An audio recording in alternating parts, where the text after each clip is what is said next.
Alors aujourd'hui, on va reparler de la constipation, et bien parce que c'est un sujet majeur. C'est important d'avoir un bon transit pour bien évacuer les toxines. Si on n'évacue pas suffisamment de sel, et bien les toxines restent au niveau du côlon, et ça, c'est pas bon du tout pour la santé. On peut prendre la comparaison avec le fait de ne pas sortir les poubelles. Si vous gardez toutes les poubelles chez vous, et bien forcément, ça va poser des problèmes d'hygiène dans votre maison. Là c'est pareil, donc c'est vraiment un sujet super important. J'en ai parlé au cours 3, je vous ai donné les compléments à tester, enfin à mettre en place pour vous, pour le plus possible gérer cette constipation. Mais il y a d'autres choses qu'on peut essayer, parce que peut-être que ce que je vous ai donné, eh bien pour vous ça n'a pas fonctionné, même s'il y avait plusieurs choix. Eh bien peut-être que vous vous retrouvez un peu coincé, ça peut arriver, ça arrive. Et peut-être aussi que c'est important de combiner plusieurs solutions. Ça, c'est ce que je vous invite vraiment à faire. Je vais vous donner pas mal d'idées, et puis à vous de voir, en combinant plusieurs solutions, comment vous pouvez avoir un transit à peu près correct, le plus efficient possible. Je dis à peu près correct parce que je sais qu'il y a des gens qui partent d'une constipation très ancienne, et le but, ça va être d'améliorer petit à petit. Et on ne va pas tout de suite avoir une selle par jour et un super transit. Il faut toujours avoir en tête que ce qu'on met en place là, eh bien, c'est long, ça prend du temps pour que les organes se remettent en route. C'est comme si vous vouliez vous remettre au sport, vous n'allez pas faire un marathon dans une semaine si vous ne faisiez pas du tout de sport. C'est pas possible, c'est impossible. Vos muscles, vos poumons, c'est impossible. Là, c'est pareil. Donc, ce qu'on veut, c'est petit à petit améliorer. Alors, avant que je vous donne toutes les solutions, d'abord, toujours bien commencer par ce qui est vu dans le cours 3 au niveau du soutien au système digestif. Donc, psyllium, PHGG, l'aloe vera et le sulfate de magnésium, c'est d'abord ça qu'il faut essayer. Mais voilà, si vous avez des soucis avec ça, ou que c'est pas suffisant, ou que vous avez eu un problème d'utilisation avec les produits, là sur les 4, ça n'a pas suffi à trouver une solution vraiment, eh bien vous pourrez essayer d'autres choses.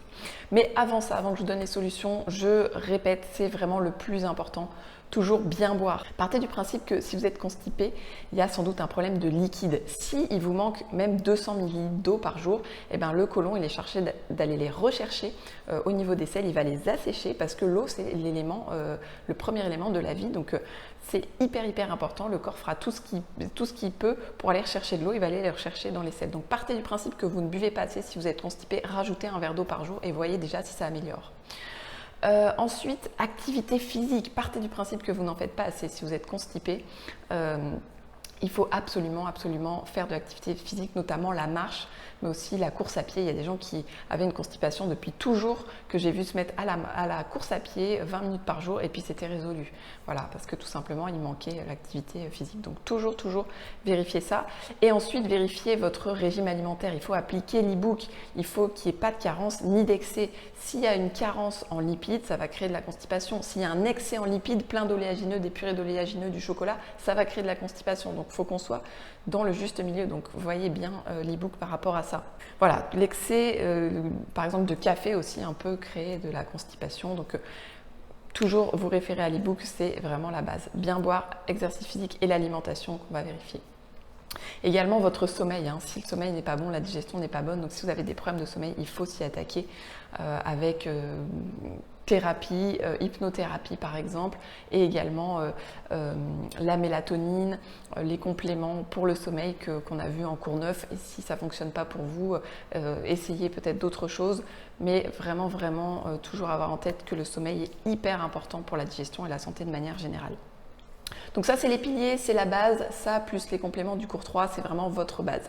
Maintenant, si malgré tout, vous avez l'impression que ça avance pas assez, que vous avez envie de tester d'autres choses, eh bien, il y a d'autres choses que vous pouvez mettre en place, que vous pouvez combiner. Alors la première chose, eh bien, c'est tout simplement les tisanes. Les tisanes à vertu transit, on trouve souvent un cri de transit, eh bien, souvent elles contiennent mauve, guimauve, réglisse ou rhubarbe, qui sont effectivement des plantes qui vont aider au niveau du transit. Donc si ça marche pour vous, eh bien allez-y, testez-le, et vous pouvez prendre ça sans trop de problèmes. Alors l'idée, c'est de s'en défaire petit à petit. Au fur et à mesure aussi du protocole, votre transit devrait s'améliorer. Mais voilà, ça peut vraiment venir vous aider sans d'effets secondaires particuliers. Ce sont des plantes qui sont assez faciles d'utilisation. Ensuite, on a la sénée et la bourdaine. Là, je veux mettre un bémol. Là, justement, c'est pas des plantes faciles d'utilisation, c'est vraiment des plantes qui vont venir agresser le côlon pour qu'il y ait une évacuation des selles. C'est quasiment une réaction un peu de toxicité, c'est comme si, enfin, c'est agressif. Donc ça doit être vraiment utilisé avec précaution. Enfin, je veux dire, c'est surtout, faut pas l'utiliser souvent, voilà. Donc c'est vraiment en cas d'urgence, si vous êtes coincé et que ça vous crée beaucoup d'inconfort, mais c'est important que je le dise justement, si vous regardez cette vidéo et que vous utilisez ça souvent, eh bien il faut pas l'utiliser souvent, il faut trouver d'autres solutions. Donc ça, c'est pour les infusions. Une autre chose toute simple, le matin au réveil, essayez de boire un grand verre d'eau froide. Alors, ça peut perturber la digestion, c'est pas forcément facile, c'est pour ça que je ne l'ai pas mis dans le cours, mais si ça marche pour vous, eh bien super, ça coûte rien. Voilà, si en tout cas pour vous ça marche, si ça vous bloque pas la digestion et tout ça, puis ça vous refroidit pas trop, eh bien super. Donc on met un verre d'eau le soir au frigo, un grand verre d'eau, et on boit ça au réveil, on voit si ça accélère notre transit pour aller à la selle le matin. Alors un bon accélérateur du transit aussi, c'est le jus de céleri, les jus de légumes de manière générale, mais surtout le jus de céleri qui là va vraiment avoir un impact. Alors on peut l'utiliser une fois par semaine, 2-3 fois par semaine, ou faire carrément une cure là avec le protocole Candidose. C'est très bon pour le foie, pour l'estomac. Donc si vous êtes quelqu'un qui déjà avait des problèmes de digestion haute, c'est-à-dire dès que vous mangez, ça bloque, vous rôtez, vous n'êtes pas bien, ça pèse sur l'estomac, votre estomac et votre foie ne fonctionnent pas bien, ce qui est souvent le cas, et en plus vous êtes constipé, le jus de céleri, ça peut être vraiment génial. Donc voilà, vous pouvez vous y mettre soit 1, 2, 3 fois par semaine, soit tous les jours pendant un moment pour y aller. J'en parle dans la vidéo, ça va vous aider, mais c'est vraiment généralement, pour la plupart des gens, ça va dans l'heure qui suit ou dans les heures qui suivent, on va aller aux toilettes, voire même avoir la diarrhée. Donc c'est intéressant pour évacuer si on a vraiment de la constipation. Alors une autre solution dont on parle beaucoup, c'est les graines de lin, les graines de chia. Alors ça peut être une solution, mais souvent ça va faire ballonner les intestins fragiles, donc ce qui est souvent le cas en candidose. Mais vous pouvez essayer. Alors on va commencer progressivement, on commence par 1 cuillère à café et on va jusqu'à 2 cuillères à soupe. Donc c'est vrai pour les graines de lin, c'est vrai pour les graines de chia. Les graines de lin, il faut les moudre, puis les mettre dans de l'eau ou du lait végétal et attendre 5-10 minutes avant de le boire. Et les graines de chia, les mettre dans de l'eau ou du lait végétal, ne pas les moudre, et on les met au frigo ou à température ambiante pendant 2 heures, et après on boit ça. Donc voilà, ça peut être bien, vous pouvez essayer ça si ça ne vous fait pas ballonner, pourquoi pas. On commence par 1 cuillère à café par jour et on peut aller jusqu'à 2 cuillères à soupe, mais là c'est beaucoup.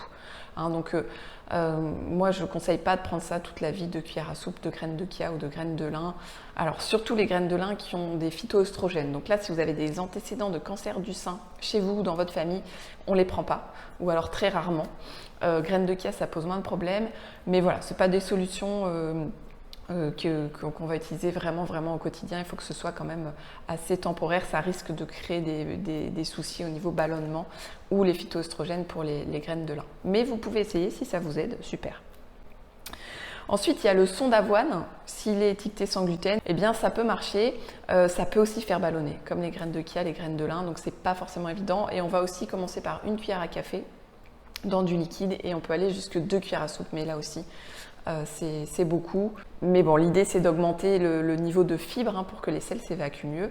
Si ça fonctionne pour vous, eh bien très bien. Il y a aussi du son de riz. Le son de riz qui peut être, au moins on est sûr vraiment qu'il n'y a pas de gluten, à tester. Ça peut vraiment vous faire ballonner ou ça peut être très bien pour vous, donc pourquoi pas. Alors on termine par 3 points importants. Le premier, l'hydrothérapie du côlon. Il faut absolument, si vous avez une constipation ancienne, si vous avez une constipation qui est forte, absolument trouver un thérapeute pour faire des irrigations, des hydrothérapies du côlon. C'est la même chose, c'est synonyme. C'est pas comme les lavements, c'est vraiment, on va venir chercher les résidus dans tout le côlon et ça va relancer le péristaltisme, c'est-à-dire le réflexe d'évacuer les selles, ce qui n'est pas le cas quand on fait juste un lavement. Les lavements, ça peut vous aider sur le moment, mais c'est vraiment court-termiste, ça ne va pas relancer vraiment le transit, et voire même on peut avoir un peu une accoutumance où on est obligé de faire des lavements pour évacuer les selles. L'hydrothérapie du côlon, c'est pas du tout comme ça. Donc au contraire, ça va relancer la machine, on va vraiment tout nettoyer, on repart à zéro, et du coup après le côlon, il peut mieux gérer pour la suite et se remettre à bien fonctionner. Donc ça, c'est hyper important. Si vous avez une constipation qui est forte, qui est ancienne, il faut trouver quelqu'un. Peut-être que même une séance, souvent ce sera plutôt 2 ou 3, mais ça va déjà changer la donne et ça aide beaucoup en candidose. Donc vraiment, j'insiste là-dessus. Ensuite, il y a les bains dérivatifs, si vous connaissez, ça aide beaucoup pour la constipation. Donc je vais refaire une vidéo plus tard, un bonus là-dessus, parce que c'est tout un sujet. Mais si vous connaissez, allez-y. Si vous ne connaissez pas, vous pouvez vous renseigner, mais commencez progressivement si vous le faites en même temps que le protocole candidose. Faites vraiment au début un quart du temps qui est conseillé. Donc selon que vous fassiez avec le gant de toilette ou avec les poches, ça va être des temps différents. Donc je vous dis un quart du temps pendant une semaine et vous augmentez à chaque fois de un quart. Donc on va y aller vraiment doucement parce que ça va faire un effet un petit peu détox, donc il faut être prudent. Dernier point, si vous avez de la constipation vraiment forte ancienne, cherchez quand même à creuser avec tout ce qui est psycho-émotionnel, donc un hypnothérapeute, ça peut vraiment aider. Il y a des blocages qui se font, qui ne sont pas forcément des choses très graves, mais où on a bloqué le transit, voilà. C'est quelque chose qui arrive très souvent et donc il ne faut pas hésiter à en parler à un thérapeute, un psychothérapeute, en psychobioacupressure ou un kinésiologue, un acupuncteur aussi ou un magnétiseur si c'est une technique qui vous intéresse, quelqu'un qui fait de l'énergétique et qui pourra vous aider à gérer ça. Enfin voilà, chercher sur les sphères aussi émotionnelles et énergétiques, c'est vraiment important parce qu'il peut y avoir des blocages à ce niveau-là. Voilà, j'espère que cette vidéo vous a aidé. Encore une fois, si vous avez de la constipation, il faut que ce soit un combat que vous meniez de façon intense avec plusieurs outils parce que c'est primordial pour la santé de bien évacuer les selles.